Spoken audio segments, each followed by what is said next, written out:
Hello everyone. So I welcome you all in the lecture series of sexual reproduction in flowering plants. This is this will be our third discussion, and from here this is I will use bilingual class as सब कुछ लोगों ने मुझे instruction दिया कि यदि हिंदी और English दोनों साथ में किया जाए तो कुछ ज़्यादा लोगों को समझ में आ सकती है. सो हम यहाँ से हिंदी इंग्लिश दोनों यूज़ करेंगे. सो इन आवर प्रीवियस लेक्चर हम लोगों ने माइक्रोस्पोरोजिनेसिस मेगास्पोरोजिनेसिस कंप्लीट किया था, मतलब कि प्री फर्टिलाइजेशन इवेंट का गैमेटोजेनेसिस वाला पार्ट हम लोग ख़त्म कर चुके थे. सो यहाँ से हम लोग गैमेट ट्रांसफ़र वाला पार्ट लेके चलेंगे और हम मोस्टली इसमें पॉलिनेशन और पॉलिनेशन के बाद डबल फर्टिलाइजेशन जैसे इवेंट्स को डिस्कस करेंगे. This fertilization event will be also discuss in this lecture. So यदि हम बात करें तो गैमेट का ट्रांसफ़र मेल रिप्रोडक्टिव पार्ट से फीमेल रिप्रोडक्टिव पार्ट तक, जैसा कि रिप्रोडक्शन इन ऑर्गेनिज्म में हम लोगों ने पढ़ा है, डिस्कस किया है कि बहुत इंपॉर्टेंट होता है, क्योंकि यदि मेल गैमेट फीमेल गैमेट के पास नहीं पहुंचेगा तो फर्टिलाइजेशन नहीं होगी. So it is very important for each and every organisms and hence for the angiosperms.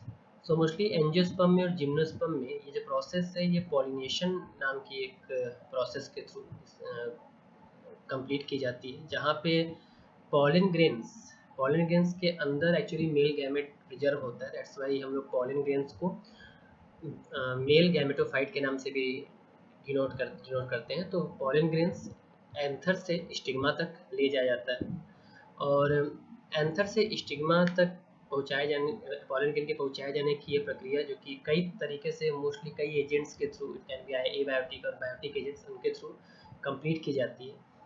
So if we define pollination, so pollination can be defined as transfer of pollen grains from anther to the stigma of flower. And here it is to note that the stigma of flower can be of the same flower, of the different flower of the same plant, or of the different plant of the same species. So हमारे यहाँ हम लोग pollination को की process को according to the mode of transmission, transfer कैसे कहाँ से किस फ्लावर पे हो रहा है उसके आधार पे क्लासीफाई भी करते हैं. मोस्टली एनिमल्स और इंसेक्ट, यदि बायोटिक तरीके से बायोटिक मोड से यदि पॉलिनेशन हो रहा है तो यदि एनिमल्स और इंसेक्ट इन्वॉल्व हैं पॉलिनेशन की प्रोसेस में, हेल्प कर रहे हैं, तो उन्हें हम पॉलिनेटर्स के नाम से जानते हैं. और ये बात ध्यान रखने वाली बात होती है कि पॉलिनेशन यदि एनिमल्स से हो रहा है तो ये मोस्टली एक्सीडेंटल प्रोसेस होता है, क्योंकि एनिमल्स अपने रिक्वायरमेंट के लिए प्लांट्स के पास जाता है, और प्लांट्स क्या करता है कि एक खास तरह का मैकेनिज्म डेवलप करके रखता है कि वो एनिमल्स को या पॉलिनेटर्स को अपनी तरफ अट्रैक्ट करेगा, सो दैट वो अपना पॉलिनेशन कंडक्ट करा सके. सो यदि हम बात करें तो हमारे यहाँ पॉलिनेशन जो है वो मोस्टली टू टाइप्स का होता है, दो तरह का होता है. यदि हम देखें तो this is to note that कि हम पॉलिनेशन को क्लासीफाई करने का के डिफरेंट मेथड्स यूज़ कर सकते हैं. यदि हम यहाँ पे देखा जाए तो यदि हम चाहें तो we can classify the pollination as autogamy and allogamy, and further allogamy can be classified as the geitonogamy and the xenogamy. Or we have options to classify the whole pollination process into categories, like in self pollination and cross pollination. Then self pollination can be classified again by in autogamy and the heterogamy, and cross pollination can be referred to as xenogamy. So this is very interesting to know that the geitonogamy is very common in both processes. Because of the geitonogamy processes, we have two options to classify the whole pollination. So what do you mean by the autogamy?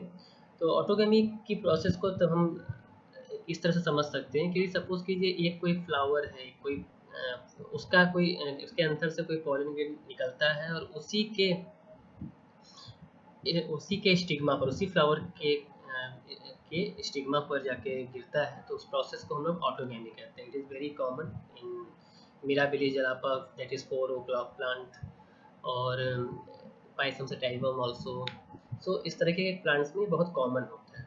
But allogamy क्या है, allogamy के case में flower जो होता है वो change हो जाता है, मतलब फ्लावर या तो उसी प्लांट के किसी कोई दूसरा फ्लावर होगा या फिर किसी दूसरे प्लांट का कोई फ्लावर हो सकता है, तो हम लोग उसको एलोगेमी कहते हैं।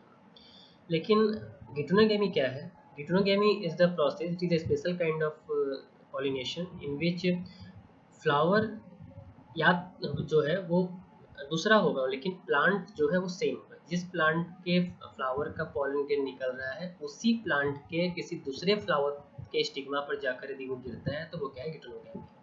तो देखने में तो ये क्रॉस पॉलिनेशन जैसा लगता है, जीनोगेमी जैसा लगता है, लेकिन जेनेटिकली प्लांट सेम होने की वजह से ये क्या है, एक तरह से सेल्फ पॉलिनेशन ही कंसीडर होता है। तो एलोगेमी क्या है, एलोगेमी में फ्लावर चेंज हो रहा है, दैट्स वाई इसको हम गिटोनोगेमी और जेनोगेमी में भी क्लासीफाई कर सकते हैं।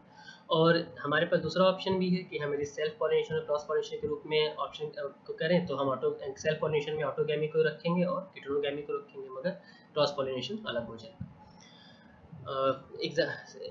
एग्जाम्पल के लिए हम बात करें तो ऑटोगेमी का जैसे हमने एग्जाम्पल दिया, तो गिटोनोगेमी का एग्जाम्पल में कुकुरबिटा प्लांट यानी कि कोहड़ेल और लौकी के प्लांट्स मोस्टली कॉमन होते हैं, कुकुरबिटेसी फैमिली से जो बिलोंग करते हैं। और वहीं पे xenogamy is the transfer of pollen from the anther of a flower to the stigma of the flower of any other plant. यदि एक प्लांट के किसी फ्लावर से पॉलन ग्रेन निकल रहा है तो किसी दूसरे प्लांट के फ्लावर के स्टिग्मा पर जाके गिरता है, जैसा कि मोस्टली कैरिका पपाया और जिया मेज में देखने को मिलता है, तो हम उसे क्या बोलते हैं, जीनोगेमी बोलते हैं। जीनोगेमी का जो एग्जांपल है वो मोस्टली कैरिका पपाया, जहाँ पे प्लांट में ही प्लांट से ही अलग अलग होते हैं, ठीक है, जहाँ पे मेल एंड फीमेल प्लांट्स अलग अलग हैं, मोस्टली वहाँ पे जीनोगेमी होती है। और जिया मेज यानी बाजरे वगैरह के प्लांट में भी तुम्हारा यानी मेज के प्लांट में ये देखने को मिलता है। तो यदि तुम एक बार कोशिश करो, ठीक है, और यहाँ पर जरा सा जाओ और इसमें पहचानने की कोशिश करो कि कौन सा पॉलिनेशन किस तरह का होगा, ए क्या है, बी क्या है, सी क्या है ना, तो पहचानोगे या फिर हम बता दें? बहुत बड़ी चीज़ नहीं है इसमें, यदि हम म्यूट करेंगे तो बहुत ज़्यादा लोग आओगे, ठीक है, दैट्स वाई हम ही बता दे रहे हैं। चलो यहाँ पे देखो, ए के केस में तुम देख रहे हो कि यहाँ इस एंथर का पॉलन ग्रेन निकल कर उसी फ्लावर के स्टिग्मा पर गिर रहा है, तो ये हमारी ऑटोगेमी होगी, प्योर ऑटोगेमी है।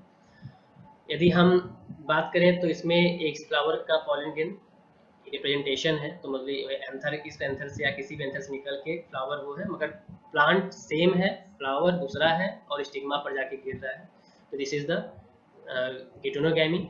एंड सी इज द, क्योंकि यहाँ पे कि एक प्लांट के किसी फ्लावर का पॉलन ग्रेन निकलकर दूसरे प्लांट के किसी फ्लावर के स्टिग्मा पर गिर रहा है, that's why this is called as xenogamy. तो ये तुम बात करो तो A is autogamy, B is geitonogamy and C is xenogamy. Now let's talk about the agents of pollination. Who are the agents? Agents वे लोग होते हैं जो कि एक जगह से पॉलन ग्रेन उठाते हैं, एक फ्लावर से पॉलन ग्रेन लेकर किसी दूसरे फ्लावर के स्टिग्मा या किसी स्टिग्मा पर गिराने के लिए मतलब सक्षम होते हैं। मोस्टली ये ऐसे होते हैं, मतलब यदि हम एबायोटिक को छोड़ दें तो मोस्टली जितने भी बायोटिक हैं वो अपने किसी न किसी फायदे के लिए प्लांट्स के पास जाते हैं या एक्सीडेंटल ये काम करते हैं, ठीक है। एग्जाम्पल के लिए यदि हम हनी बी की बात करें, honey bee is a insect, और यदि हम हनी बी की बात करें तो ये नेक्टर लेने के लिए, यानी फूलों के रस के लिए फ्लावर्स के पास जाता है और वहाँ से ये फ्लावर से क्या करता है कि नेक्टर लेता है।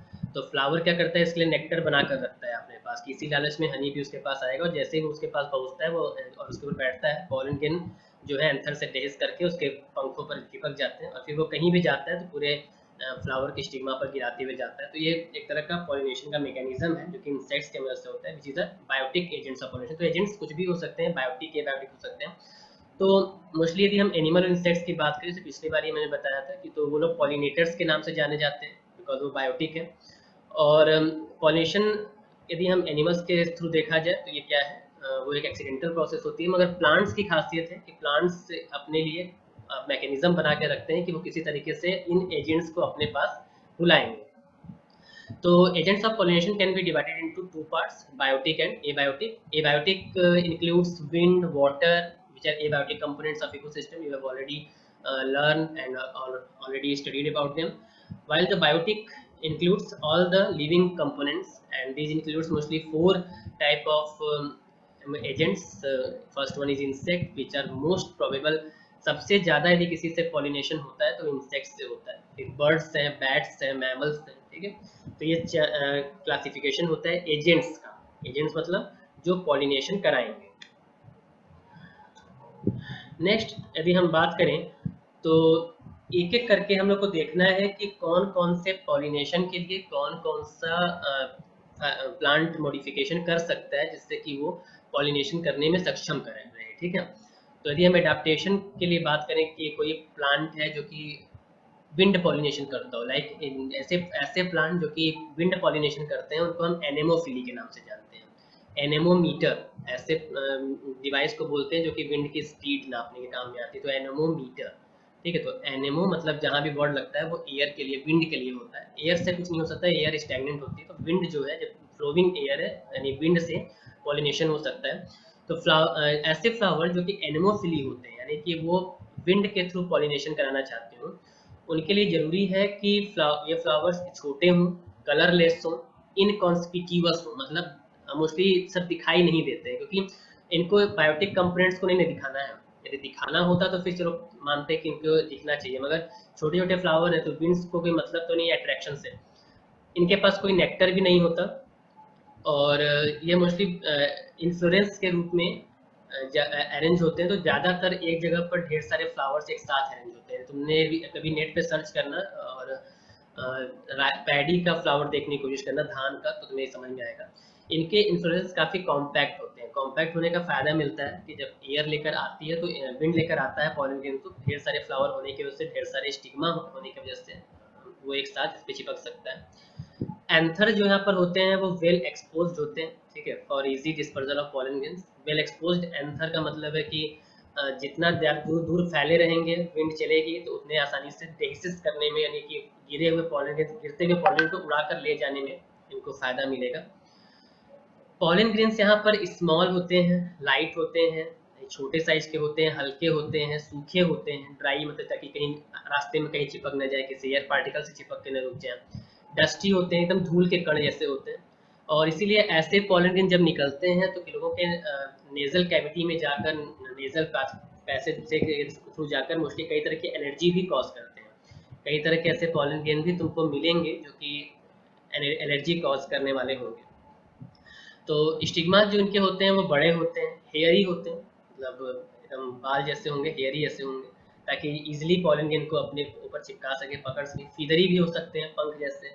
और बहुत ज़्यादा ब्रांच होते हैं। यू कैन सी यहाँ पे जितने भी तुम एक पोर्शन देख रहे हो यहाँ पे इस तरह से, ये जो जितने भी तुम ये पोर्शन देख रहे हो, जिससे ये पूरा का पूरा एक एक तो स्टिग्मा है, ठीक है। ये जितने भी तुम देख रहे हो ना, सब all of them are stigma, ठीक है। तो ये स्टिग्मा, ताकि पॉलन ग्रेन जब यहाँ से आएगा उड़ के तो बहुत आसानी से स्टिग्मा के ऊपर इस पर चिपक सकता है, फंस सकता है। इनके जो फ्लावर्स होते हैं वो जनरली उनके अंदर यदि हम बात करें तो एक ही ओव्यूल होता है, एक ओवरी में एक ओवरी होगी, उसमें एक ही ओव्यूल होगा। और एग्जांपल के तौर पे मोस्टली जितने भी तुम्हारे ग्रासेस फैमिली के प्लांट्स होते हैं, ठीक है, उसके बाद हमारे जितने भी अनाज होती हैं, मतलब जैसे पैडी है या फिर तुम्हारा वीट है, इन सब में ये सब देखने को मिलता है ऐसा पॉलिनेशन। बम्बू है, कोकोनट है, ठीक है, ये सब ऐसे प्लांट्स हैं जो कि एनेमोफिली होते हैं। नेक्स्ट है हाइड्रोफिली, यानी ऐसा पॉलिनेशन जिसमें वाटर यानी पानी सहयोग करता हो, बहता हुआ पानी जिसमें पॉलन ग्रेन गिर जाए और उससे आसानी से वो बहकर प्लांट्स में के थ्रू वहाँ से जा सके। लेकिन बहुत बड़ी बात यह है कि केवल अब तक 30 जेनेरा ही ऐसे हैं और सब के सब मोनोकॉटिलेडन्स प्लांट्स से बिलोंग करते हैं, जिनमें कि वाटर पॉलिनेशन यानी कि हाइड्रोफिली देखने को मिली है। ऐसे फ्लावर्स भी छोटे होते हैं क्योंकि एबायोटिक कंपोनेंट से पॉलिनेशन होना है तो बड़े होने का कोई मतलब नहीं है। ऐसे फ्लावर्स मोस्टली कलरलेस होते हैं, इनकॉन्स्पिक्यूअस होते हैं, वो भी सेम चीज़ है जो कि विंड पॉलिनेशन है, hydro water sorry air pollination wind pollination के लिए जरूरी है, मतलब एनेमोफिली के लिए होता है, सेम वही चीज़ है। एक बात ध्यान रखने वाली बात है, कभी लोटस का प्लांट देखा होगा, लोटस का फ्लावर जो होता है काफ़ी कलरफुल होता है ना। तो लोटस का फ्लावर जब कलरफुल होगा तो इसकी एक खासियत होती है कि जब यदि कलरफुल है तो इमेजिन करो कि वो कलरफुल क्यों है, ठीक है। यदि हम बात करें तो वो कलरफुल क्यों है, ठीक है, ये इम्पोर्टेंट क्वेश्चन बनता है। कलरफुल होने का रीज़न इसका ये होता है ना कि यदि वो कलरफुल होगा तो इंसेक्ट्स उसके पास आएंगे। तो पानी में रहने के बावजूद भी ये जरूरी नहीं होता कि हर फ्लावर हाइड्रोफिली हो। फ्लावर हाइड्रोफिली नहीं भी हो सकते हैं, even their habitat is what, water, ठीक है, एक्वेटिक। ऐसा क्यों कि बहुत जरूरी होता है कि यदि कोई फ्लावर हाइड्रोफिली है तो उसका स्टिग्मा जो है वो वाटर सरफेस पे लाई करे। क्यों? क्योंकि पॉलन ग्रेन यदि गिरेगा तो वो तैर कर जाएगा, ठीक है। जब वो तैर कर जाएगा तो ये तो श्योर है कि तैरने की वजह से वो बहता जाएगा, और यदि स्टिग्मा ऊपर जाएंगे, सपोज कोई स्टिग्मा काफी मतलब ऊपर रहेगा तो नीचे से, ठीक है, पॉलन ग्रेन निकल जाएगा। तो ये बहुत जरूरी है कि दोनों का लेवल जो है वो सेम, ठीक है। तो दोनों का लेवल सेम हो, दैट्स वाई ये बहुत इंपॉर्टेंट हो जाता है कि पॉलन ग्रेन जो है ये हमारे क्या हो, दोनों मतलब कि और स्टिग्मा दोनों एक सरफेस से होकर जाए। तो यहाँ देखो वेलिस्नेरिया का बड़ा अच्छा एग्जांपल दिया हुआ है, ये एनसीईआरटी बुक से है मोस्टली सब। यहाँ पे वेलिस्नेरिया का सरफेस है, ठीक है, दिस इज द सरफेस, और इसके ऊपर ये देख रहे हो, ये सरफेस हो गया पानी के ऊपर, और जब पॉलन ग्रेन गिर रहा है तो देख रहे हो एकदम सेम सरफेस पे होकर जा रहा है, ठीक है। जो सरफेस है दोनों का ये सेम है। तो जब ये पॉलन ग्रेन जो यहाँ पर दिख रहा है, ठीक है, जो पॉलन ग्रेन है देखने में ऐसा लगेगा, ठीक है, तो ये पॉलन ग्रेन जो है जब इसके सरफेस पे पूरा घूमता है, तैरते हुए जाता है, तो ये बहुत अच्छा एग्जाम्पल हो जाता है कि पॉलन ग्रेन किस तरीके से मतलब लाइक कर रहा है और आसानी से स्टिग्मा को कैप्चर कर लेता है। लेकिन यदि इमेजिन करो कि हमारे यहाँ ऊपर होता है ये चीज़, ठीक है, यानी कि हमारा स्टिग्मा जो होता है, ठीक है, ये मोस्टली मान लो स्टिग्मा हो गया, ठीक है, ये स्टिग्मा हो गया, ठीक है। लेट मी यूज अनदर, छोड़ जान इस पे कर लेते हैं, ठीक है। ये हमारा यदि स्टिग्मा हो गया और यहाँ से पॉलन ग्रेन जा रही है, वाटर का सरफेस इस पे पॉलन ग्रेन होकर जा रहा हो, तो फिर स्टिग्मा तक ये नहीं पहुंचेगा, ठीक है। दैट्स वाई यहाँ पर इस तरीके का जो पॉलन ग्रेन होता है ये इस तरह का पॉलिनेशन पॉसिबल नहीं होता। तो एक्वेटिक प्लांट्स भी यदि हैं तो उनके लिए बहुत इंपॉर्टेंट है कि सरफेस स्टिग्मा और प्लांट का स्टिग्मा और पॉलन ग्रेन का वाटर का सरफेस एक हो। और ऐसा मोस्टली बहुत कम ही जेनरा के प्लांट हैं, मोस्टली 30 जेनरा ही प्लांट है जो इसमें ऐसा देखने को मिलता है। और इसके एग्जांपल्स के तौर पे देखा जाए तो वेलिस्नेरिया, जैसा कि तुम लोग यहाँ देख ही रहे हो, हाइड्रिला है, जोस्टेरा है, ठीक है, तीनों इसके बहुत अच्छे एग्जांपल होते हैं। वेलिस्नेरिया में फीमेल फ्लावर जो है मोस्टली सरफेस ऑफ वाटर तक पहुँचता है, क्योंकि क्योंकि उसका जो स्टैक होता है बहुत लंबा होता है, नीचे पानी के अंदर ही फ्लावर है, मगर स्टिग्मा का जो स्टैक है, स्टिग्मा जो है वो का जो स्टैक होता है मतलब बहुत लंबा होता है, तो ऊपर लेके जाता है और सरफेस तक ले जाता है। और they are then carried by passive water current, मतलब पैसिवली वाटर उसको लेकर जाएगा। और जैसा कि तुम जान अभी हमने बताया कि यदि कोई प्लांट है, ठीक है, जैसे कि एक्वेटिक प्लांट्स, जैसे तुम्हारा वाटर हाइसिंथ है, कॉर्निया है, ठीक है, वो सब ऐसे प्लांट हैं कि एक्वेटिक होने के बावजूद भी हाइड्रोफिली प्रेफर नहीं कर पाते, क्योंकि इनका जो बनावट होती है, इनका जो स्ट्रक्चर होता है वो ऐसा नहीं होता जो इनको की दे सके एक मतलब, ठीक है। नेक्स्ट है insect pollination means biotic pollination.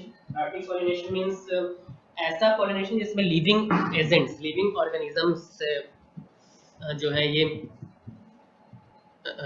Pollination कराने के लिए प्रेफर किए जाते हैं, और इस तरह का पॉलिनेशन मोस्टली एंटेमोफिली होता है। बायोटिक पॉलिनेशन की खासियत ये होती है कि इसमें फ्लावर अपना पॉलिनेशन कराने के लिए कुछ रिवॉर्ड्स रखता है, इनाम रखता है। चलो भाई हमारे पास आप कुछ लालच रखता है कि चलो ठीक है हमारे पास आइए, हम आपको ये देंगे और आप बदले में हमारा पॉलिनेशन करा दीजिएगा, ठीक है।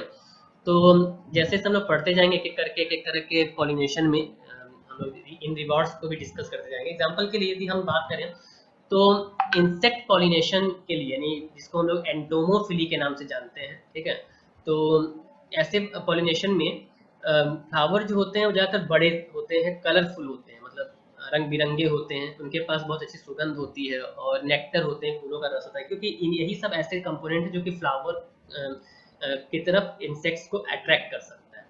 बड़े होंगे तभी दिखाई देंगे, कलरफुल होंगे तो दूर से दिखाई दे जाएंगे। ठीक है, मोस्टली फ्लावर तुमने देखा होगा लाल, पीले, यानी ठीक है, वायलेट, अलग अलग कलर के होते हैं, और फ्रेगनेंट बहुत ज़्यादा होती है। ठीक है, ये फ्रेगरेंट जो होती है वो अच्छी भी हो सकती है, बुरी भी हो सकती है। कई ऐसे फ्लावर भी हैं, ठीक है, जो कि फ्लाइज यानी मक्खियों और बीटल्स की मदद से पॉलिनेट किए जाते हैं। तो इनके जो पॉलिनेशन होते हैं वो मतलब इनके वो ऑर्डर जो होता है वो फाउल होता है, बहुत खराब होता है। ठीक है, और एक खास बात ये है कि ऐसा कोई फ्लावर जिन जो कि रात को ब्लॉसम करता हो, है ना, जैसे रात रानी है। ठीक है, तो ऐसे फ्लावर्स में जो महक होती है वो बहुत ज्यादा होती है, और इनका कलर जो होता है वो भी सफेद रंग का होता है। क्यों सफेद रंग का, क्यों?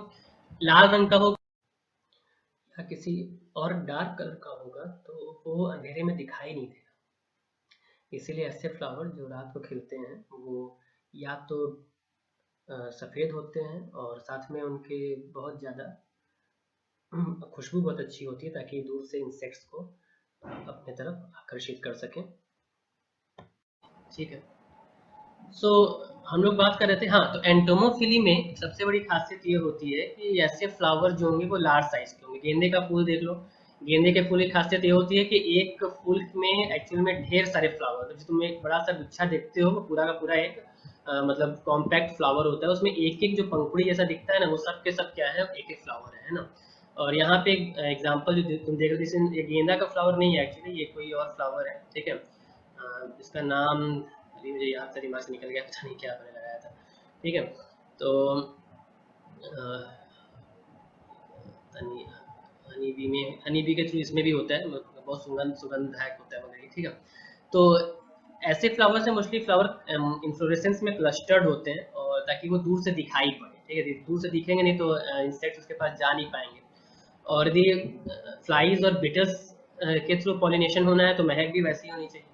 ठीक है, तो बहुत गंदी महक वाले फ्लावर भी होते हैं जो कि जिनमें फ्लाइज और बीटल्स, मतलब मक्खियाँ और बीटल्स जो होती हैं वो जो है पॉलिनेट करने में हेल्प करते हैं। रात में यदि कोई फ्लावर है तो वो क्या करेगा कि वो यदि एंटेमोफिली है तो उसमें बहुत ज़्यादा महक होगी। रात रानी देख लो, रात को खिलता है, कितना अच्छा महक होता है, बेला है। ठीक है, तो ऐसे फ्लावर्स रात में मोस्टली खिलते हैं और इनके अंदर महक बहुत ज़्यादा होती है, और इंसेक्ट्स को अट्रैक्ट करने के लिए इनका कलर जो होता है वो वाइट होता है। वाइट कलर दूर से दिखता है। ठीक है, यदि आप कभी ध्यान दो तो व्हाइट कलर को यदि तुम देखोगे तो दूर से समझ में आएगा कि ब्लैक कलर में यदि तुम किसी कलर को देखोगे तो वो भी ब्लैक ही दिखेगा। सो अ नंबर ऑफ फ्लावर्स जो होते हैं वो क्लस्टर होते हैं। Now flowers have nectar glands. ठीक है, उनके पास नेक्टर होगा, नेक्टर ग्लैंड्स होगा, ताकि नेक्टर प्रोड्यूस हो, रस प्रोड्यूस हो, ताकि हनी भी जैसे जो पॉलिनेटर है उनके पास जाए उस रस के लिए। ठीक है, भौरे हो गए। ठीक है, एंड हाईली महक बहुत ज़्यादा होती है। ठीक है, सरफेस फ्लावर का जो स्टिग्मा का होता है वो स्टिकी होता है। ठीक है, क्योंकि उनके ऊपर म्यूसिलेजिनस लेयर होती है। ठीक है, this is to note that ये म्यूसिलेजिनस लेयर स्टिग्मा के ऊपर होती है, और पॉलन ग्रेन की जो के ऊपर जो एक्साइन लेयर होती है उसके वजह से पॉलन ग्रेन का जो सरफेस होता है वो भी स्टिकी होता है, ताकि जब दोनों एक दूसरे के ऊपर गिरे तो आसानी से चिपक सके। नेक्टर एंड पॉलन ग्रेन्स जो है वो फ्लोरल रिवॉर्ड्स देते हैं, जैसे इंसेक्ट पॉलिनेटर्स होते हैं ना। फ्लोरल रिवॉर्ड्स मतलब होता है कि कई तरह के रिवॉर्ड्स अभी मैंने डिस्कस किया, नेक्टर हो गया, और ठीक है, और भी कई चीज़ें जो कि इन रिवॉर्ड के रूप में दे सकते हैं। तो एंटोमोफिली की खासियत होती है। हनी भी जो है सबसे ज़्यादा पॉलिनेशन करती है, मोस्टली हमारे जितने भी बीट है और कफ और पैडी वगैरह के अगल बगल जो भी छत्ते होते हैं, छत्ते किसी के खेत के अगल बगल लग जाते हैं तो समझ लो बहुत अच्छी बात है, इतना ज़्यादा पॉलिनेशन करने में हेल्प करेंगे कि उपज भी बढ़ जाती है। इवन ऐसा प्रेफर किया जाता है कि एपी कल्चर यानी हनी बी का कल्चर और खेत कोई किसी का हो, ग्राउंड हो, अच्छे फ्लावर, तो वो दोनों एक दूसरे के हो, अगल बगल हो, क्योंकि यदि कि अच्छा शहद चाहिए तो फ्लावर की भी अच्छा लगाओ, अगल बगल में बहुत अच्छा शहद मिलता है। तो एपी कल्चर और फार्मी कल्चर को मतलब एक साथ करने की सलाह भी दी जाती है।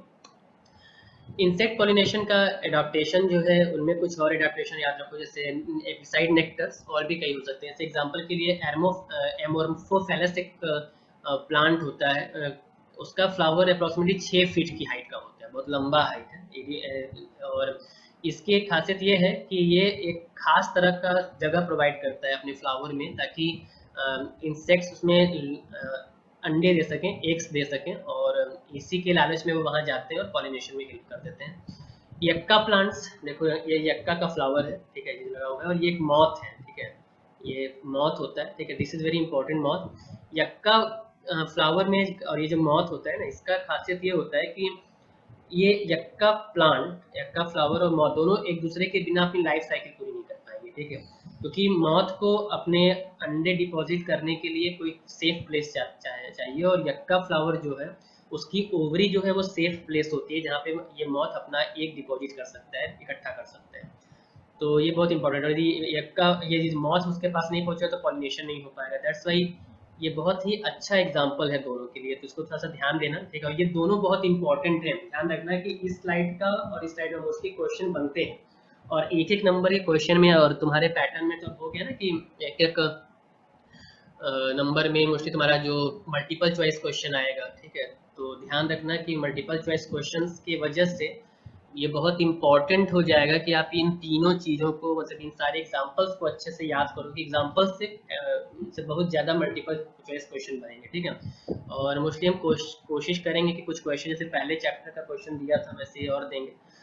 हाँ, एक बात और थोड़ा सा बताना है तुम लोगों को, तुम लोग यार बहुत प्रॉब्लम क्रिएट करते हो कि तुम डायग्राम नहीं बनाते हो, ठीक है, जहाँ जरूरत नहीं है वहां भी डायग्राम बनाओ, इस समय कौन सा बहुत तुम्हारे पास टाइम नहीं है, ठीक है, इसमें अच्छा खासा टाइम मिला हुआ है, डायग्राम बना बना के उसको सेंड करो, है ना, और डायग्राम के साथ साथ कोशिश करो कि लिखने की कोशिश करो, ठीक है, यदि 2 नंबर का कोई क्वेश्चन है तो उसको कोशिश करो कि तुम 5 नंबर में लिखो, 5 नंबर का क्वेश्चन 2 नंबर में लिखो, कई तरह के घुमा फिरा क्वेश्चन आते हैं, तो तुम्हें एक बार बार पैटर्न चेंज कर करके लिखोगे, तुम्हारे पास हैबिट रहेगी, तुम्हें याद रहेगा कि हम 3 नंबर में कैसे लिखे थे, 2 नंबर में कैसे लिखेंगे। तो ये जो भी क्वेश्चन, और जो क्वेश्चन हमने दिए हैं उसमें मोस्टली क्वेश्चन ऐसे हैं जो बोर्ड एग्जाम में आ सकते हैं, ठीक है, तो जरा ध्यान देके तुम लोग सॉल्व किया करो। तो नेक्स्ट वन इज एंटोमोफिली के बाद और भी कई हैं, जैसे बर्ड के लिए, बर्ड में मोस्टली फ्लावर जो होते हैं वो बहुत बड़े साइज के होते हैं, ऐसे फ्लावर जो कि जिनके ऊपर इवन बर्ड अपना घोंसला बना सके, बहुत बड़े बड़े साइज के फ्लावर होंगे, ठीक है। मैमल्स के केस में भी हम ह्यूमन की बात करें या तो बैट की बात है, बैट मोस्टली रात को निकलते हैं, तो रात को भी पॉलिनेशन कर सकते हैं, तो बैट में तुम्हारा देखा जाए तो ऐसे पॉलिनेशन हम लोग चिरोटेरोफिली के नाम से जानते हैं, और तो थोड़ा ध्यान देना, ठीक है, इसे थोड़ा सा टर्म से याद कर लेना, हम एक बार एक पीडीएफ भेज देंगे, उसमें ढेर सारे टर्म्स तुम्हारे पास होंगे, मौजूद होंगे, तुम उसको देखकर याद कर सकते हो। ऑटोगैमी का रिक्वायरमेंट देख लेते हैं, what are the requirement for autogamy, means self pollination, ऐसा पॉलिनेशन जिसमें पॉलन ग्रेन उसी फ्लावर से पॉलन निकलकर उसी फ्लावर की स्टिग्मा पर गिर जाए, ठीक है, तो सबसे बड़ी बात यह है कि इस तरह की पॉलिनेशन को जनरली प्लांट, कुछ ही प्लांट प्रेफर करते हैं, जो भी प्लांट मोस्टली इनब्रीडिंग डिप्रेशन से बचना चाहते हैं वो तो पक्का है कि जीनोगैमी को प्रेफर करेंगे, ठीक है, लेकिन कुछ हद तक कुछ प्लांट्स ऐसे होते हैं जो कि दोनों तरह की प्रेफरेंस रख सकते हैं, तो कुछ ऐसे प्लांट होते हैं जो कि चाहते हैं कि वो केवल और केवल ऑटोगैमी करें, तो कुछ ऐसे होते हैं जो चाहते हैं कि ऑटोगैमी और जीनोगैमी और गिटनोगैमी सभी करें, और कुछ ऐसे होते हैं जो केवल और केवल जीनोगैमी करना चाहते हैं। तो ऑटोगैमी की खासियत होती है कि एक यदि ऐसा पॉलिनेशन होना है तो एक सिंक्रोनाइजेशन होना चाहिए, ठीक है, पॉलन ग्रेन रिलीज में, जब पॉलन ग्रेन निकलेगा और स्टिग्मा रिसेप्टिविटी जब होगी, ठीक है, मतलब ऐसा नहीं कि पॉलन ग्रेन निकल जाए और स्टिग्मा मैच्योर ही नहीं हुई है, ठीक है, या स्टिग्मा मैच्योर हो गई है और पॉलन ग्रेन नहीं निकला, तो in that situation autogamy prefer नहीं हो सकती, दैट्स वाई ये बहुत इंपॉर्टेंट है कि दोनों की जो सिंक्रोनाइजेशन है वो हो। फ्लावर जो हैं यहाँ पर या तो क्लिस्टोगैमस हो सकते हैं या तो कैस्मोगैमस हो सकते हैं, ठीक है, तो ध्यान रखने वाली बात है, क्लिस्टोगैमस फ्लावर वो होते हैं जो कि कभी खुलते ही नहीं, ठीक है, इनको बोलते हैं कि ये नॉन ओपनिंग फ्लावर होते हैं, जैसे यहाँ देख रहे हो, ये तुम्हारे जितने ही फ्लावर हैं, ठीक है, ये एक खास तरह का प्लांट है जिसका नाम है वायला, ठीक है, एक ऑक्सैलिस होता है, एक वायला होता है, इन सब में खासियत ये होती है कि दोनों ही तरह के फ्लावर बनते हैं, अंडरग्राउंड फ्लावर बनते हैं जमीन के नीचे, वो क्या होते हैं कि क्लिस्टोगैमस होते हैं, यानी कि ये ओपन नहीं होते, जब ओपन नहीं होंगे तो जब पॉलन ग्रेन निकलेगा तो उसी फ्लावर की स्टिग्मा पर ही गिर सकता है, उसके अलावा कोई रास्ता नहीं, कि बंद है, पॉलन ग्रेन बाहर नहीं जा सकता फ्लावर से।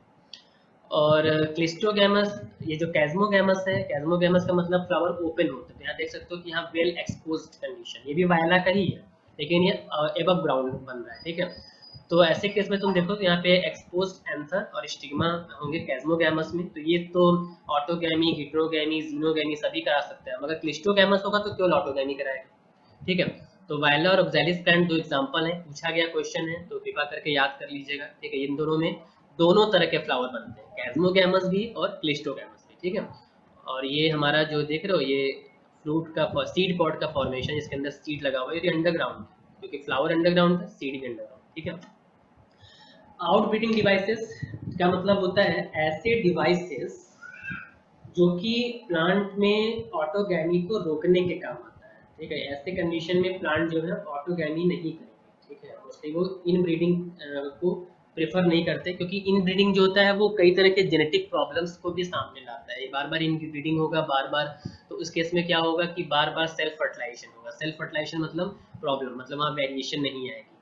तो और सिमिलरली वहाँ पे कई तरह के म्यूटेशन, इवन ये कह सकते हो ना कि जेनेटिक एवरेशन देखने को मिलता है। कई ऐसे जीन हमारी बॉडी में होते हैं, इवन प्लांट की बॉडी में होते हैं, जो कि छुपे होते हैं। जब बार बार सेल्फ पॉलिनेशन होता है, सेल्फ फर्टिलाइजेशन होता है, तो वो बाहर आने का उनको रास्ता मिल जाता है। तुम लोग जेनेटिक्स में इसको अच्छे से पढ़ोगे तो वहाँ पे देखोगे कि कुछ ऐसे होंगे, तुमने एक मेंडल लॉ पढ़ा होगा, तो वहाँ पे दो तरह के देखा था ना तुम लोग, एलील्स। एक होता है जो कि अपने आप को हावी कर सकता है, अपने आप को प्रेजेंट कर सकता है, रिप्रेजेंट कर सकता है। एक होता है नहीं कर पाता, जो नहीं कर पाता, जब दोनों एक जैसे आ जाते हैं ना करने वाले, याद आ रहा है कुछ? ठीक है, चलो सब देखेंगे उसमें।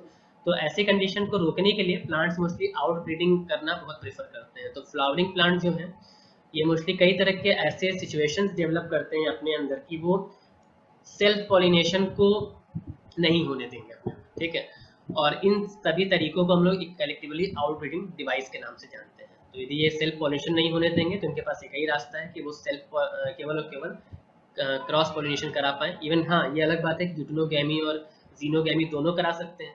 तो कुछ ऐसे प्लांट्स हैं जो कि ऐसा डिवाइस भी डेवलप करते हैं कि केवल जीनोगैमी हो, यूटिनोगैमी भी ना हो। ठीक है, जैसे सेल्फ इनकम्पेटिबिलिटी, अभी हम नेक्स्ट स्लाइड में पढ़ेंगे। ठीक है, तो इनब्रीडिंग डिप्रेशन से बचने के लिए, इनब्रीडिंग डिप्रेशन मतलब ऐसी प्रॉब्लम जो इनब्रीडिंग या सेल्फ पॉलिनेशन की वजह से हो रहा है। ठीक है, बचने के लिए ऐसी कंडीशंस अप्लाई की जाती हैं।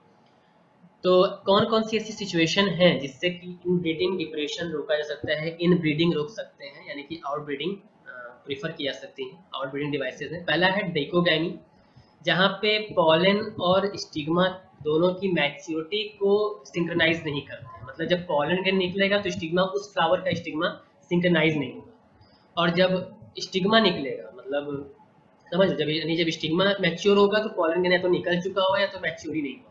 ठीक है, जब दोनों एक साथ मैच्योर नहीं हुए होंगे तो श्योर है कि डिकोगैमी, तो श्योर है कि इनब्रीडिंग नहीं हो पाएगी। पॉलन ग्रेन निकला, इमैच्योर स्टिग्मा पे गिरा, कोई फायदा नहीं हुआ। ठीक है, स्टिग्मा बड़ी हुई, पॉलन ग्रेन रिलीज ही नहीं हुआ तो स्टिग्मा तक पहुंचा ही नहीं, कोई फायदा नहीं हुआ। तो ये सिचुएशन हो सकती है। तो ऐसी कंडीशन में फिर दो तरह की सिचुएशन आती है। एक होती है, इसको लोग बोलते हैं प्रोटेंड्री। प्रो मतलब पहले, और एंड्री मतलब even proto plus andry. Proto मतलब होता है पहले और एंड्री मतलब होता है एंड्रोशियम, यानी कि मेल। ठीक है, मेल रिप्रोडक्टिव ऑर्गन। तो ऐसी सिचुएशन में पॉलन ग्रेन पहले रिलीज हो जाते हैं और स्टिग्मा बाद में रिसेप्टिव होती है, बाद में मैच्योर होती है।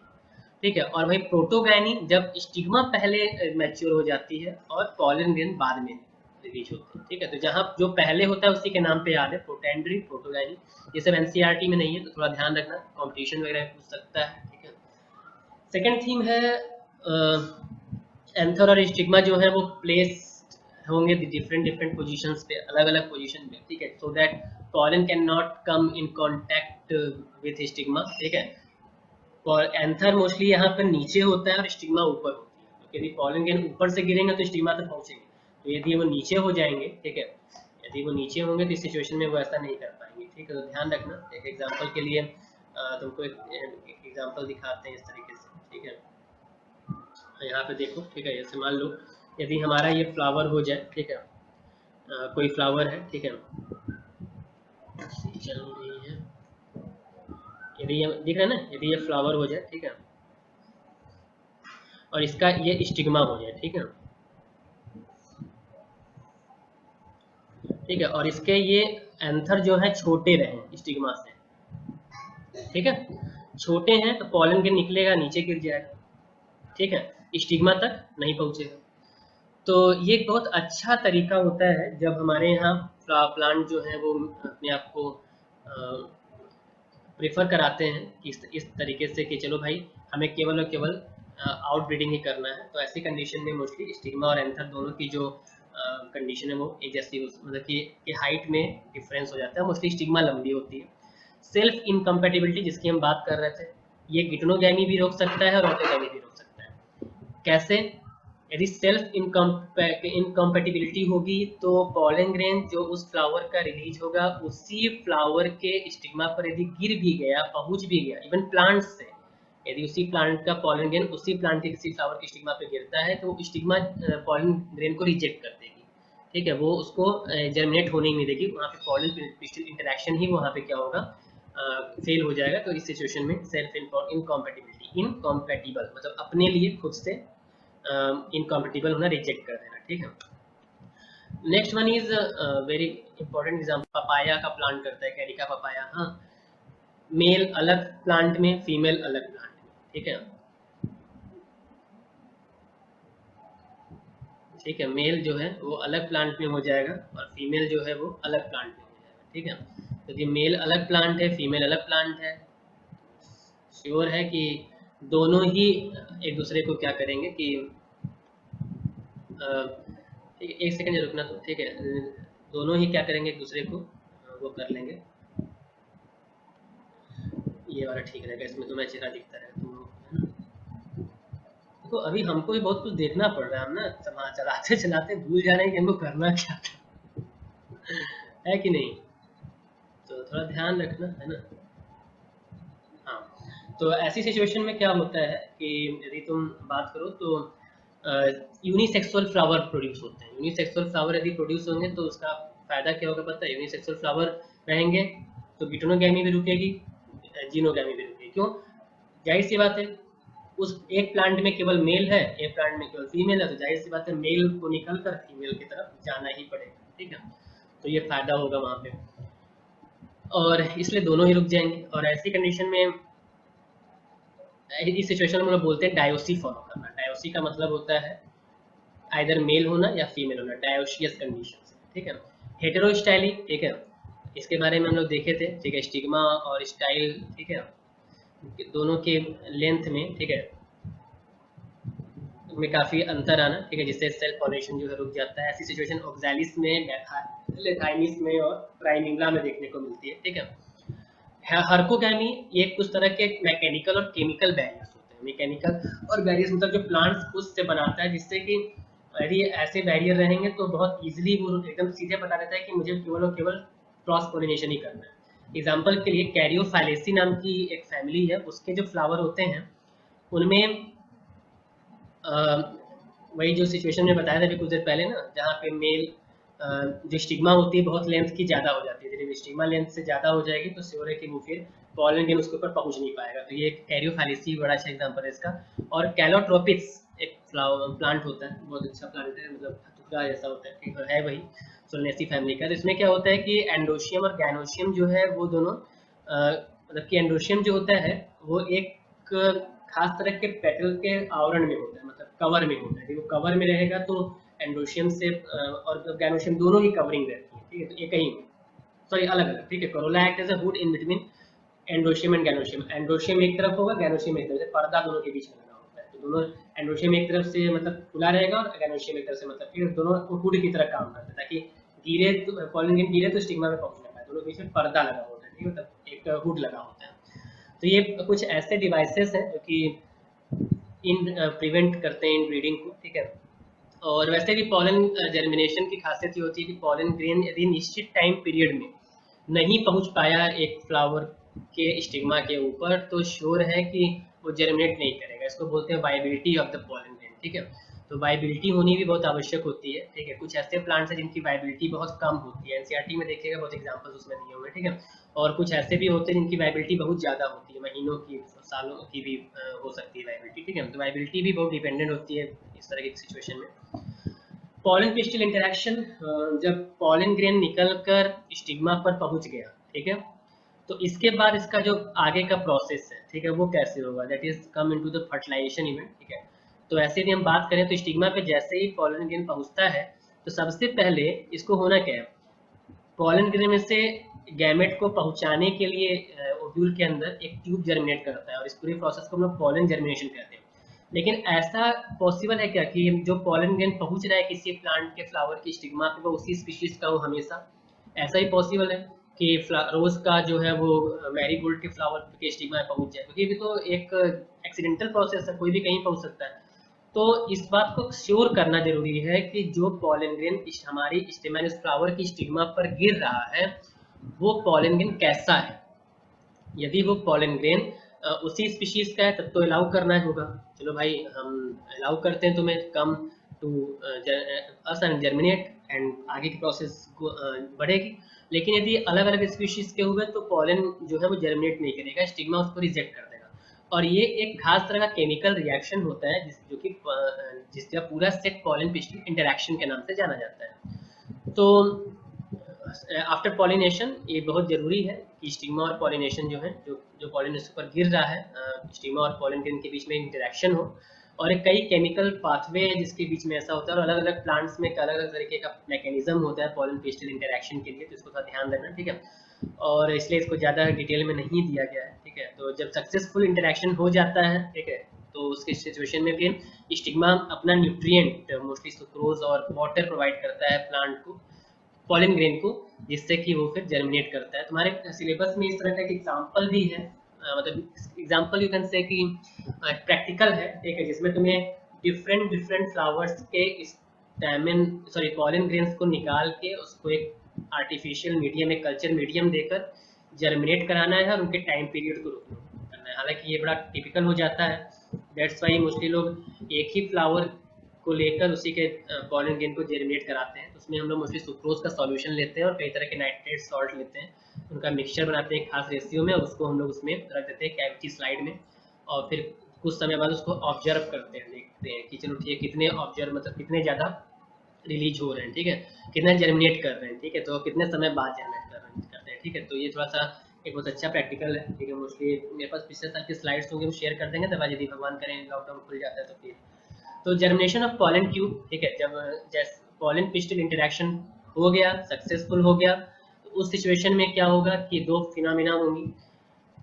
पॉलन ग्रेन के अंदर का जनरेटिव सेल यदि डिवाइड नहीं किया है, रास्ते में आते समय नहीं कर पाया, तो वहां गिरने के बाद कुछ प्लांट्स में क्या होगा, गिरने के बाद डिवाइड करेगा और दो मेल गैमेट का फॉर्मेशन कर लेगा, ठीक है। और सेकंड, पॉलन ट्यूब का जर्मिनेशन होगा। तुम लोगों ने याद होगा कि जो हमारे यहाँ यदि ये एक पॉलन ग्रेन है और ये इसके बाहर का जो मतलब एक्साइन लेयर है, तो यहाँ पे कई जगह पर एब्सेंट एक्साइन लेयर थी और इसको हम लोग कहते थे कि ये जर्म पोर है ना, दिस इज द जर्म पोर, ठीक है। तो ये जो जर्म पोर है, यहाँ से क्या होता है कि पॉलन ट्यूब निकलता है और ये पॉलन ट्यूब जब निकलता है ना, तो इसी के थ्रू होके जो मेल गैमेट है वो क्या करती हैं कि ओव्यूल के अंदर इंटर कर पाती हैं, ठीक है। तो जर्मिनेशन होता कैसे है, जैसे पॉलन पिस्टिल इंटरेक्शन शुरू हुआ, स्टिग्मा क्या करेगी, अपना वाटर और न्यूट्रिएंट मीडियम पॉलन ग्रेन को देगी, नहीं होगा तो नहीं देगी, सीज कर देगी, ठीक है। और कुछ जगह पॉलन ग्रेन ड्राई होकर गिर जाएंगे, मगर यदि सक्सेसफुल हो गया तब वो करेगी क्या, अपना वाटर जो है उसको दे देगी। चलिए भाई वाटर दे दिया, वाटर होने देने की वजह से जो पॉलन ग्रेन है उसको एब्जॉर्ब करेगा उस वाटर को, ठीक है। और एब्जॉर्ब करने के वजह उसी एब्जॉर्प्शन ऑफ वाटर से, ठीक है, जो मोस्टली अंदर की जो सेल मेम्ब्रेन होती है वही एक्सटेंड करती है और फिर पॉलन ग्रेन जो हमारा, ठीक है, पॉलन ट्यूब का जर्मिनेशन होता है। तो जो ट्यूब सेल जो है वो बड़ी धीरे धीरे बड़ी होती जाती हैं और अलॉन्ग विथ अपने साथ मेल गैमेट को लेकर ओव्यूल में इंटर कर देती हैं, ठीक है, और ओव्यूल से वो एम्ब्रियो सैक में पहुंचती हैं। और बाद में फिर लास्ट में क्या होता है कि जो ओव्यूल है, ठीक है, जो हमारा जो ये जो इंड होता है वो इंड फिर से रप्चर कर जाता है अंदर में जाने के बाद, एम्ब्रियो सैक के अंदर जाने के बाद, और वहाँ पे दोनों जो मेल गैमेट है दोनों क्या होते हैं, रिलीज हो जाते हैं, ठीक है, दोनों क्या है, रिलीज कर जाएंगे, ठीक है। तो ये सब ध्यान देने वाली बात है। और entry of pollen tube into the ovule, ये भी बहुत इंपॉर्टेंट है, ठीक है। मोस्टली 3 तरह का ये प्रोसेस होता है, ठीक है। यदि हम बात करें तो ways of entry of pollen tube जो है वो 3 रास्ते से हो सकता है। या तो माइक्रोपाइल से होगा, ठीक है, याद है ना, तुम लोगों को याद होगा, हमको लगता है ये माइक्रोपाइल होता है, जो पहले लेक्चर दिया उसमें बताया था, this is chalaza, this is embryo sac, हाँ, दिस इज न्यूसिलस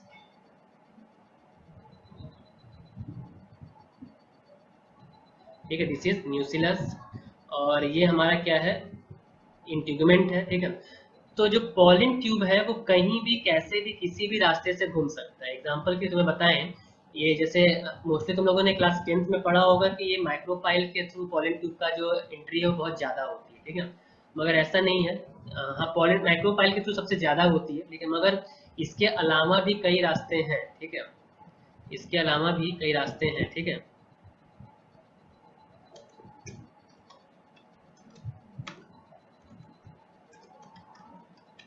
क्षितिज परेशान मत हो, अभी जूम ने अपना मतलब वो कर दिया है, you can go through it, मतलब उसने 40 मिनट की लिमिट अभी हटाई है, मेरे पास मैसेज आया, शायद ऐसा नहीं होगा, ठीक है, अगर होगा तो फिर रिकॉर्ड करेंगे और क्या ही पॉसिबल होगा, ठीक है। चलो, तो फिर ये तुम्हारा जैसे, तो ऐसी भी कंडीशन होती है जहाँ माइक्रोपाइल्स के थ्रू पॉलन ट्यूब इंटर होता है, तो उसको हम लोग पोरोगैमी कहते हैं, ठीक है, क्या बोलेंगे, पोरोगैमी, ठीक है।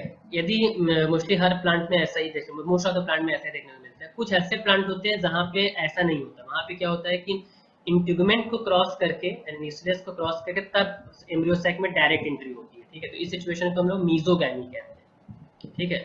और कैलाजोगैमी जब कैलाजा के थ्रू होकर पॉलन ट्यूब की एंट्री हो रही है, ठीक है, दिस इज द कैलाजोगैमी, ठीक है। तो ये तीनों टर्म याद रखिएगा। और जब एंट्री होती है तो यहाँ दो बहुत इंपॉर्टेंट फिनोमिना होती है, पहला ऑब्ट्यूरेटर, दूसरा फिलीफॉर्म एपरेटस, दो ऐसे स्ट्रक्चर है। ऑब्ट्यूरेटर बाद में बनता है और ये एंट्री ऑफ पॉलन ट्यूब को ओव्यूल के अंदर क्या करता है, फैसिलिटेट करता है, जबकि फिलीफॉर्म एपरेटस यहाँ पर सिनर्जिड्स के नीचे दो फिंगर लाइक प्रोजेक्शन होती हैं, ठीक है। और ये जब ये जब पोरोगैमी होती है, इन दैट सिचुएशन क्या होता है कि ये गाइड करता है दोनों में से अपने आप को, क्या कहता है, फिलीफॉर्म एपरेटस क्या करता है, खुद मतलब खराब हो जाता है, और पॉलन ट्यूब की एंट्री को क्या करता है, गाइड करता है कि आप इस रास्ते से एंट्री कर सकते हैं, अंदर आ सकते हैं। तो दोनों बहुत इंपॉर्टेंट है, दोनों टर्म्स याद रखिएगा। फर्टिलाइजेशन, ठीक है, जब जैसे ही हम बात करते हैं, एंट्री हो जाती है पॉलन ट्यूब की एम्ब्रियो सैक के अंदर, तो वहां जाने के बाद पॉलन ट्यूब का जो लास्ट एंड है वो रप्चर कर जाता है, ठीक है, रप्चर करके दो मेल गैमेट्स को यहाँ पे क्या करते हैं, रिलीज कर देता है, ठीक है। और फर्टिलाइजेशन की खासियत ये है हमारे यहाँ एंजियोस्पर्म में कि यहाँ डबल फर्टिलाइजेशन होता है, की हो जाती है, ठीक है। तो process of double fertilization angiosperm के लिए बहुत इंपॉर्टेंट होता है, ठीक है। और तो यहाँ होता क्या है कि जैसे ही इवन बात करो तो हमारे जो फर्टिलाइजेशन है प्लांट्स में, वो डबल फर्टिलाइजेशन वो दो स्टेप में होता है, ठीक है। पहला स्टेप जिसको ट्रिपल फ्यूजन कहते हैं, और दूसरा स्टेप जिसको हम लोग सिंगैमी कहते हैं, ट्रू सिंगैमी कहते हैं, ठीक है। तो when pollen tube enters the embryo sac, it burst to release its content. इस कंटेंट में होता क्या है, 2 sperms and certain amount of protoplasm. The first male gamete discharge in one of the synergids, ठीक है, एक जो है वो सिनर्जिस्ट में एंट्री करता है, और इसके बाद सिनर्जिस्ट भी, एक सिनर्जिस्ट खत्म भी हो जाता है, और दूसरा जो है वो सेंटर में आके यहाँ पे देखो एंट्री करेगा, ठीक है। तो जब ये एंट्री होगी, हो जाएगी, तो यहाँ पे होगा क्या कि एक जो पॉलन ग्रेन, एक जो मेल गैमेट है वो सेंट्रल सेल के साथ फ्यूज करता है, ठीक है, और दूसरा जो है वो एक के साथ, एक यहाँ बीच में होता है ना, तो इसके साथ, ठीक है। एक लोग इमेजिन करो कि ये एक पॉलन ट्यूब है, सॉरी एम्ब्रियो सैक है। इस एम्ब्रियो सैक में ध्यान होगा कि ये 3 तरह के सेल तुम्हें यहाँ देखने को मिलते थे, ठीक है। एक ऊपर साइड में है, ठीक है, जो कि कैलाजा टाइप के समय है, तो ये एंटीपोडल हो गया, ठीक है। और ये बीच का जो है दोनों पोलर सेल हो गए, पोलर न्यूक्लियाई या सेंट्रल सेल, ठीक है। और यहाँ पर एक एपरेटस होता है, ठीक है, और ये जो है ये बीच में एक है, ठीक है। तो जैसे ही मेल गैमेट यहाँ इंटर करा, तो एक तो सिनर्जिड्स के अंदर चला गया, ठीक है, और दूसरा जो है बीच में है। तो जब ये हमारा पॉलन ग्रेन इस सेंट्रल सेल या पोलर न्यूक्लियाई से फ्यूज करता है एक, ठीक है, तो इसको हम लोग बोलते हैं कि this fusion is called as triple fusion, क्योंकि यहाँ पे 2n यानी 2 न्यूक्लियस होता है प्लस एक पोलर न्यूक्लियाई होता है, ठीक है। तो दोनों जो है फ्यूज करके 3n यानी कि एक ट्राइप्लॉइड न्यूक्लियस का फॉर्मेशन करते हैं, और it is called as PEN, मतलब प्राइमरी इंडोस्पर्म न्यूक्लियस, ठीक है।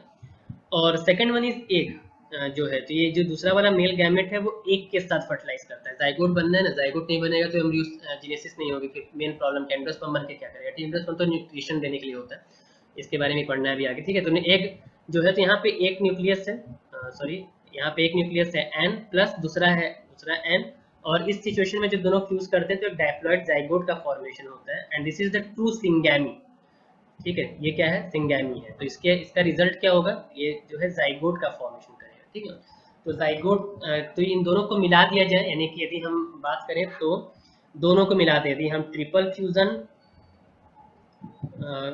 प्लस सिंगैमी, तुम देख सकते हो कि यहाँ पे 2 बार फर्टिलाइजेशन हुआ है, तो इसको हम लोग क्या बोलते हैं, डबल फर्टिलाइजेशन। ठीक है, तो ये बहुत एक अच्छा एग्जांपल है। तुम लोग इसको इस तरह से रिप्रेजेंट भी कर सकते हो एग्जामिनेशन में, भी ऐसे आप लोग रिप्रेजेंट करोगे तो बहुत अच्छा मार्क्स भी मिल सकता है, क्योंकि ज़्यादा पढ़ेंगे नहीं, रिप्रेजेंटेशन का बड़ा अच्छा तरीका भी होता है। ठीक है, तो ये सब ध्यान रखिएगा। ठीक है, और है ना, तो जैसे, तो ये 2 चीज़ें हो गई। ठीक है, ध्यान रखिए, समझ में आ रहा है, तो इसको थोड़ा ध्यान रखना। डबल फर्टिलाइजेशन में क्या होता है, पहला ट्रिपल फ्यूजन।